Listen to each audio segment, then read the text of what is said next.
Assim como cai a chuva do céu e não torna para lá, mas rega a terra, dá a semente e o pão ao que come, assim é a palavra que sai de minha boca.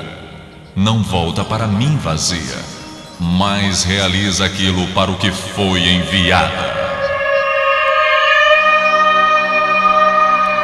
A partir de agora, você vai ouvir uma palavra que pode mudar completamente sua vida. O vazio, a solidão, a angústia, a falta de paz. Tudo de ruim que sucede em sua vida nesta mensagem, Deus irá mudar e trazer até você paz, alegria, saúde e salvação eterna em Cristo Jesus. As páginas sagradas da Bíblia se abrem agora diante de você e através do missionário Deovan Lima, ouça uma palavra da boca de Deus. Muito bem, este milagre do qual nós vamos falar hoje, ele é sem dúvida alguma um dos mais conhecidos e comentados. Hoje mesmo eu postei uma foto que eu tirei alguns anos atrás, lá em Jerusalém, exatamente no lugar onde se supõe ter acontecido esse grande milagre. Tem esculpido numa rocha 2 peixes e alguns pães. Porque esse é um lugar e é um milagre marcante. É uma coisa extraordinária. Mas o que me chama muita atenção, e eu quero partilhar com você isso, é o fato de nós sabermos que Jesus ele ensinou e que Jesus ele fez milagres que não foram escritos. João diz isso. Nem tudo que ele ensinou, nem tudo que ele fez foi registrado. Então, nós entendemos que estes milagres, todos eles que foram pensados da história pelas mãos do Espírito de Deus, eles se revestem de um valor é abençoar a minha vida e abençoar a sua vida. Abençoar a vida das pessoas que iriam tomar conhecimento disso posteriormente, não é? Das pessoas que iriam ler sobre esse milagre ou sobre esses ensinamentos. E este episódio da multiplicação dos pães e dos peixes, ele é muito especial. Ele mexe com o meu coração, ele mexe com a minha fé. E ele é como uma janela aberta, uma porta aberta para vivermos novos horizontes, novas realidades.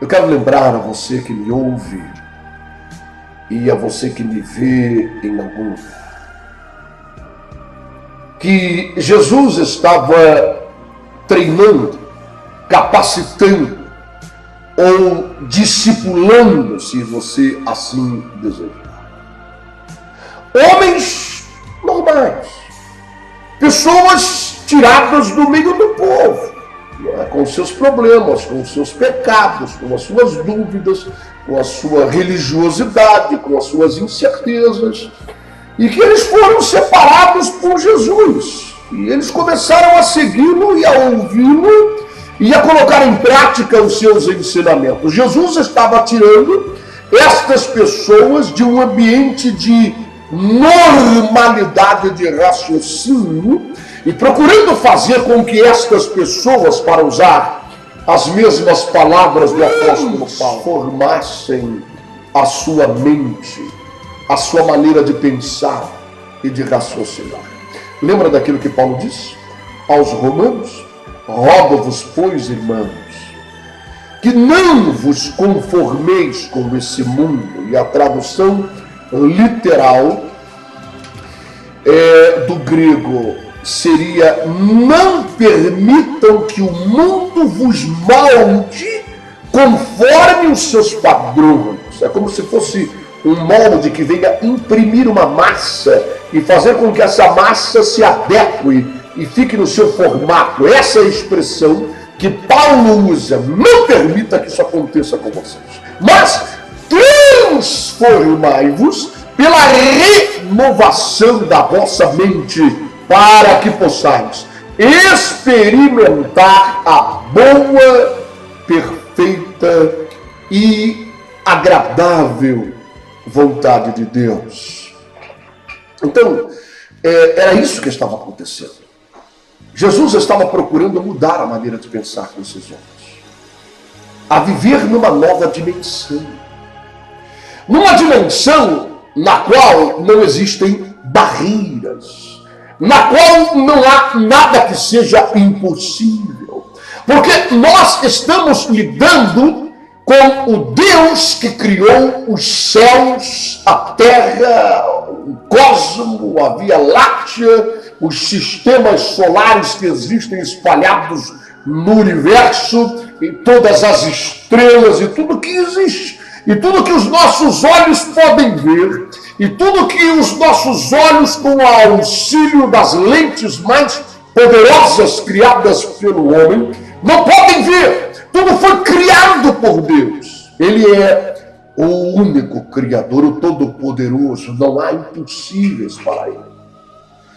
Se vamos lidar com Deus, se vamos entrar em harmonia, se vamos nos conectar, se vamos fazer uma aliança com este Deus, então nós precisamos transformar a nossa mente. Mudar a nossa forma de raciocinar. Talvez a expressão, a palavra que mais defina o que eu estou falando, é uma palavra bem pequena, e ela tem apenas 2 letras: fé. Fé. Fé é acreditar nisso que estamos conversando agora.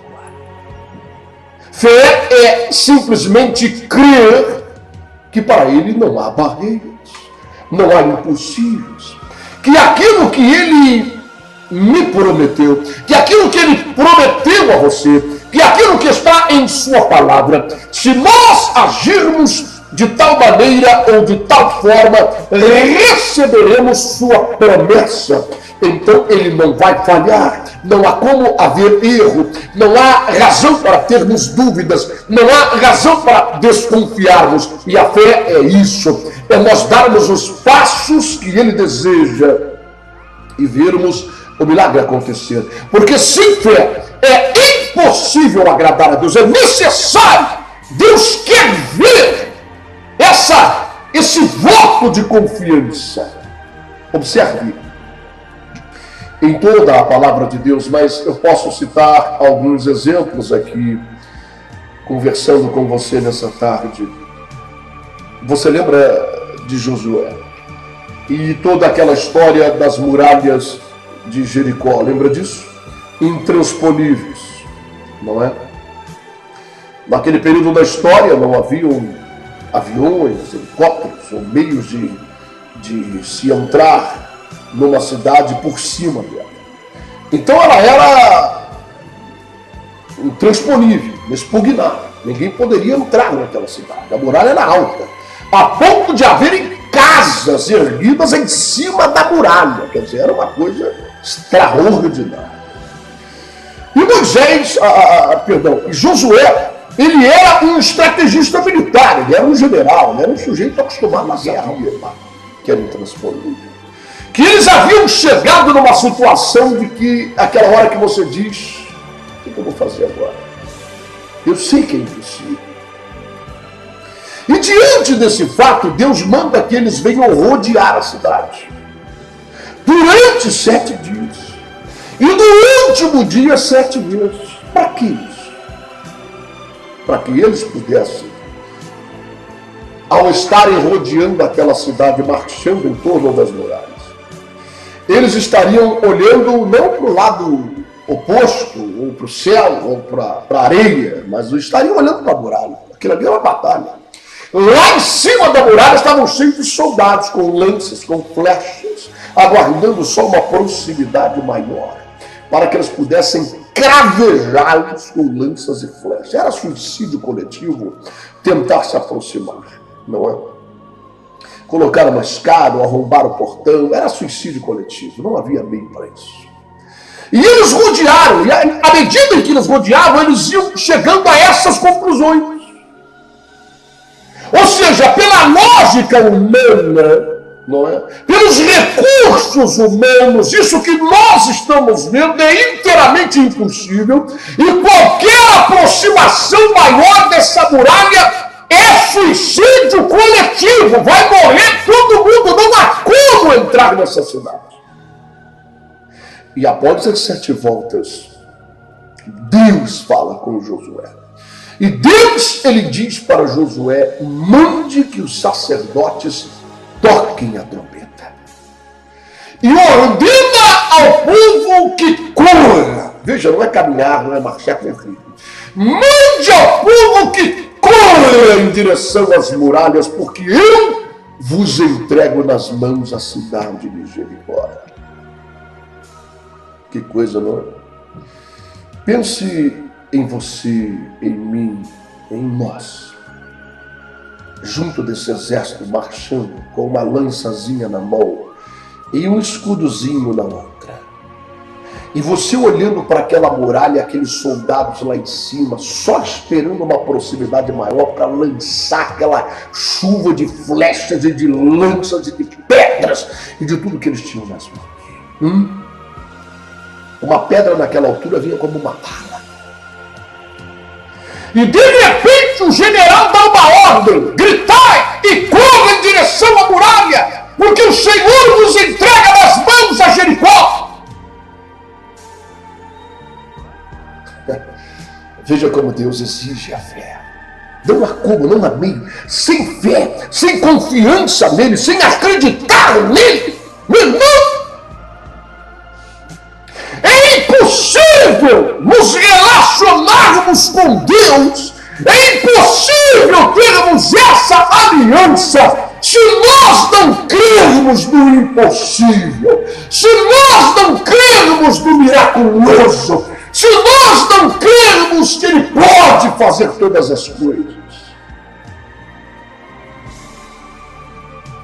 Então é viver uma religiosidade vazia, fria, estagnada como uma poça de lama, como muitos vivem.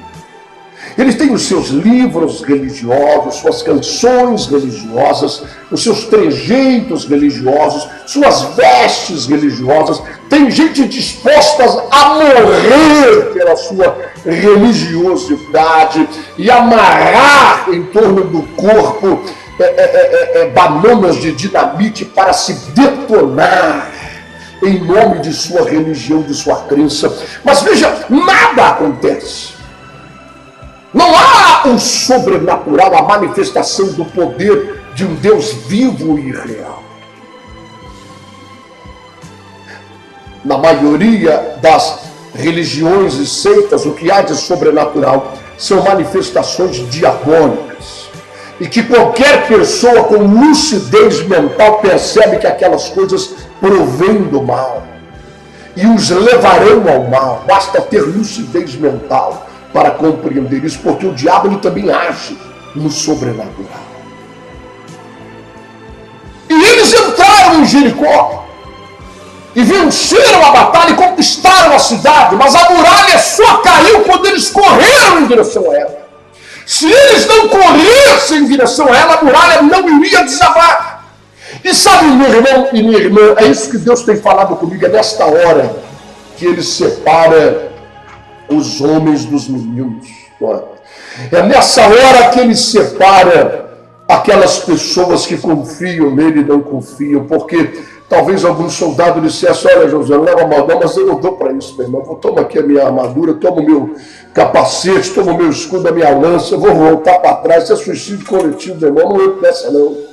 Eu não vou correr, isso aí não tem jeito. Eu não vou correr em direção ao abismo. Esse negócio, vocês vão lançar uma flecha no meu peito. Ou eles corriam pela fé. Deus, certa vez, disse também a Josué: manda que o sacerdote coloque a arca da aliança sobre os ombros, não é? E caminhe em direção ao rio. Porque eles estavam em uma situação em que eles tinham dificuldade, como eles iriam atravessar aquele rio, não é? E então Deus disse a ele: manda os sacerdotes entrarem na água carregando a arca. Veja isso. Ele podia ter parado aquelas águas no rio antes, não é?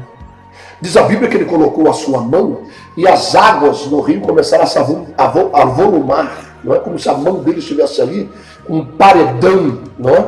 E as águas começaram a se avolumar de um lado só e secou-se o rio do outro lado.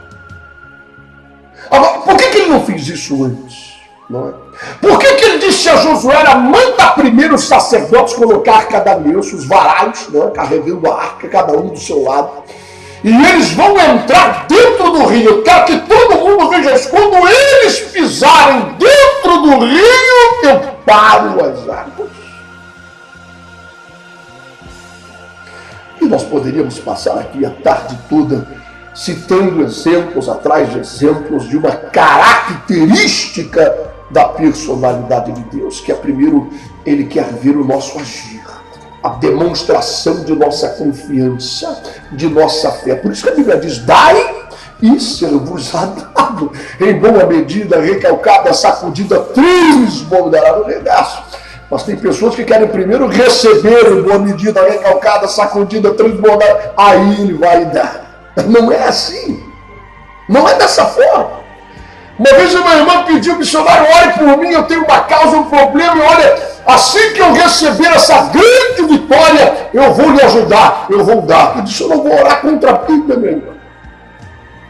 A palavra de Deus diz: dai, e não cita valores, apenas honre a Deus com aquilo que você tem. Mas dai, exerça a tua fé.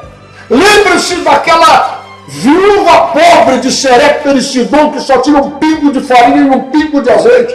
Deus é dono de todo ouro, Deus é dono de toda prata, ele não precisa de nada meu, ele não precisa de nada seu, ele é dono de todas as coisas, inclusive da nossa vida. Se eu estou vivo hoje é porque ele quer. Se você está viva hoje me ouvindo, é porque ele quer. Nós não temos nada, e não adianta bater no peito e dizer: essa propriedade é minha, está no meu nome, registrada no cartório. Você vai ver. No dia que você morrer, você não vai levar nem esse papel com você, porque vão correr no cartório para transferir para outra pessoa. Vai passar para os seus descendentes, vão vender para outra pessoa depois. Vai passar por... Você não tem nada, eu não tenho nada. A Bíblia diz que nada trouxemos para esse mundo, e manifesto é que nada poderemos dele levar. Então, na verdade, o que Deus quer, o que Deus deseja, é ver a nossa confiança, é ver a nossa fé, é nos ver honrando a Ele. Você deve lembrar esse texto tão conhecido em Malaquias, quando o próprio Deus diz assim: maldito seja o enganador. Isso é forte, isso é duro, isso é áspero. Veja, maldito seja o enganador. Deus está dizendo isso. Aquele que tem um animal macho, forte, saudável no seu campo e oferece a mim um animal muito aleijado, cego, que foi mordido por uma cobra. Porque o raciocínio é: já que é para ofertar a Deus, já que é para matar, vamos pegar isso que está aleijado, vamos pegar isso que está doente. Sabe, desde o jardim do Éden que Deus tem esse termômetro na mão para medir se aquilo que falamos é de boca para fora ou vem do coração. Quando nós o honramos, quando nós o louvamos, quando nós dizemos que o amamos, ou quando nós o chamamos de Pai, ou quando nós o chamamos de Senhor. Porque no mesmo texto, em Malaquias, Deus diz assim: por que vocês me chamam de Senhor, mas não me dão a honra que é devida ao Senhor? Por que vocês me chamam de Pai e não demonstram honra e nem temor que é devido a um Pai e a um Senhor? É só de boca para fora, porque a atitude de vocês não demonstra o que vocês falam. Então, desde o jardim do Éden, daquela história velha de Caim e de Abel, você se lembra disso, sabe disso, conhece melhor do que eu. podemos oferecer a Deus? Caim foi lá e pegou um pouco de verdura estragada, queimada, que não deu certo, e murchou, e apresentou como sacrifício. E Abel foi lá e pegou o melhor das ovelhas, a mais bonita, o pelo mais bonito, a mais gorda, a mais forte, a que ele gostava mais, e ofereceu a Deus. E você se lembra do velho Abraão, o pai da fé. Depois de tantos anos vagando pelo deserto, não é?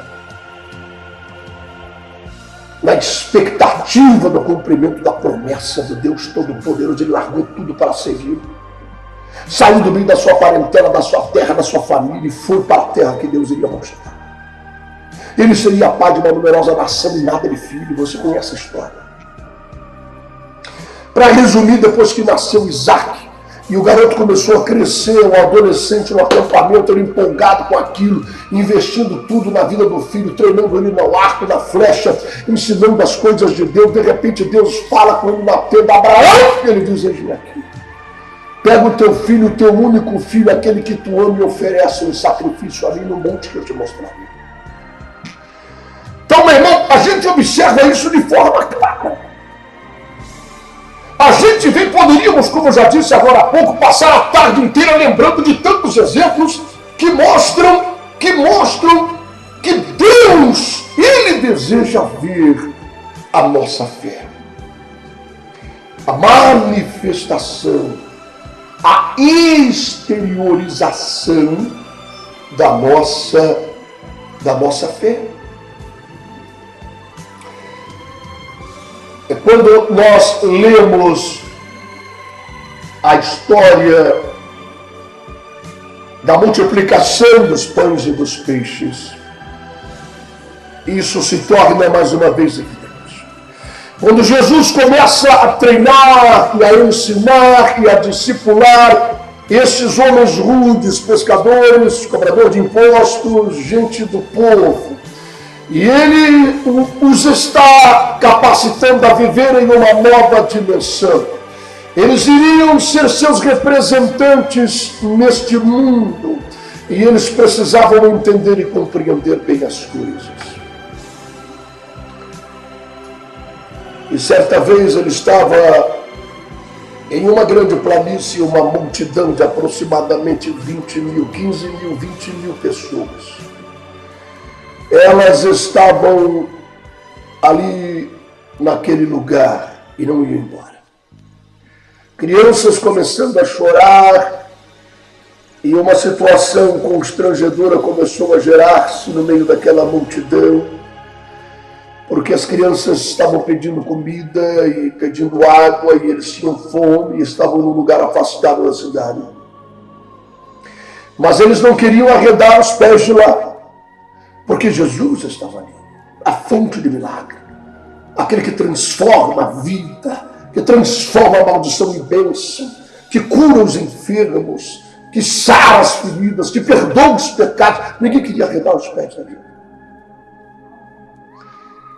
Então um dos discípulos se aproximou dele, trazendo um raciocínio lógico, um pensamento que qualquer um de nós teria, e nós não podemos condená-los de forma alguma, porque no lugar deles teríamos a mesma conduta, com a nossa forma de pensar humana, rasteira. E ele disse, mestre, o povo está inquieto, os meninos estão chorando, e eles não querem ir embora. Não adianta a gente falar, mestre, eles não querem ouvir, mas o Senhor tem autoridade para mandá-los ir. Manda que eles vão na cidade. E lá eles comam alguma coisa, depois podem voltar, mas manda-os ir embora. E que eles se virem aí na cidade e comprem um sanduíche e comam alguma coisa por lá. Jesus virou-se para esse discípulo e disse a ele apenas uma coisa, deu uma ordem. Deu uma ordem a ele e disse, dai-lhe vós mesmos o de comer.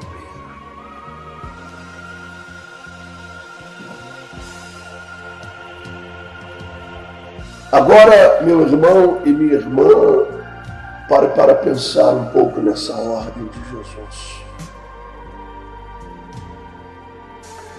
Aquilo foi um murro no peito daquele homem.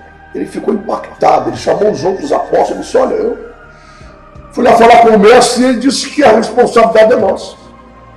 Ele mandou que a gente dê de comer essa multidão aí, o Judas que eu tenho na bolsa. Deu uns 200 denários aqui, deu uma mixariazinha. Isso não dá para nada. E começaram a discutir, não é?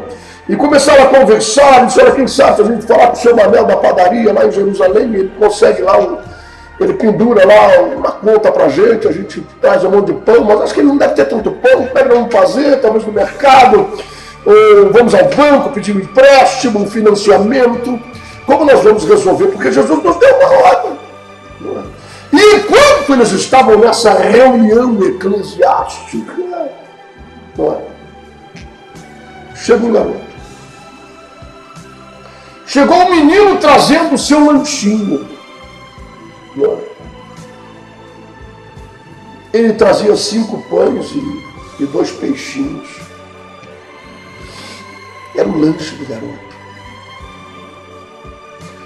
E ele trouxe aquilo. Aquele lanche, ele não devia estar sozinho ali no meio daquela multidão. Sua família, sua mãe, seu pai deveriam, sem dúvida, estar ali. Pelo menos o lanche dele estava garantido. Não é? Mas ele viu aquela discussão pastoral. Não é? Aqueles líderes, aqueles apóstolos, os discípulos de Cristo que andavam com o mestre e que faziam milagres em nome dele, discutindo o assunto da ordem que o mestre havia dado de dar comida para a multidão. Como é que eles iam resolver aquilo? O garoto pegou o seu lanche, que era o seu sustento dele, do seu pai, da sua mãe, era o lanche deles para eles permanecerem ali. E ele trouxe aquele lanche e começou a puxar a túnica de um dos apóstolos. E o apóstolo deu um tapinha na sua mão e disse: garoto, por favor, não atrapalhe, nós estamos aqui numa reunião seríssima. Nós somos apóstolos de Cristo. E nós estamos envolvidos numa questão religiosa grave, porque ele nos deu uma ordem e nós estamos tentando descobrir como é que vamos resolver o problema. E você não atrapalha, vai brincar para lá. Não, eu tenho a solução. Que solução, menino? Não, eu tenho a solução. Eu estou vendo a discussão de vocês aí, que Jesus mandou vocês alimentar a multidão. E vocês não sabem como, mas eu sei.